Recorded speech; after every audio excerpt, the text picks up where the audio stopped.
So we now know bone broth, that is prolonged boiling of the bones and the addition of vinegar to mobilize minerals. It does mobilize some minerals like calcium, magnesium, but it also releases the lead.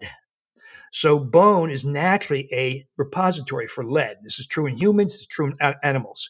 So when you boil it for an extended period and add vinegar, it mobilizes the lead. And the amount of lead in a liter or a quart of bone broth is approaching what the EPA would label toxic. So if you're consuming a lot of bone broth, you're getting toxic levels of lead. They're going to stick with you for decades. So I tell people, make it doesn't sound good, but make carcass broth. Let's say you bake a chicken. You eat the drumsticks, you eat some of the meat, right? And then save the skin, ligaments, tendons, and some of the bones, and whatever else you have, some of the meat, maybe if you have the liver or something. Boil it for a limited period, maybe 4 hours to release the meat and fat. Um, uh, don't add vinegar. And you'll have maybe a little bit of lead, but you won't have the toxic levels of lead that occur in bone broth. That's true, by the way, for both homemade and commercially made bone broth. All right, really important. And is that as much of a concern if the animals are healthy? If it's like grass-fed, grass-finished cow that you're using the bones from, or pasture-raised chickens, how much of a concern is it with healthier animals? Sadly, no one's done that analysis and compared. So I'll bet you it's a little bit better in organic or pasture raised, but we have no proof of that. Are you a fan of bone marrow? Eating that periodically? Yeah, I mean, most modern, it's a real hard sell, Jesse, to tell modern people eat bone marrow, get some brain, get some thymus and liver. It's really tough. So very few people, some will do it.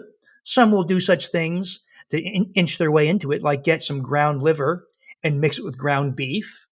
And that a lot of people do that. Some people have the courage to make some tongue, but it's a really tough sell. Buy sausage in casing, in real casing that has collagen in it. But because it is hard for modern people, they're squeamish. It's kind of hard to get these things sometimes. Last time I tried to buy heart at a butcher, I had to sign a release that I wasn't going to do evil things with it. No joke. So I have this straight. Those white collagen powders, which is an element you'd find in bone broth, in that case, whatever they're doing to extract that and making that powdered supplement, that won't be a problem with the lead? The times I've seen analyses, there has not been lead or other heavy metals.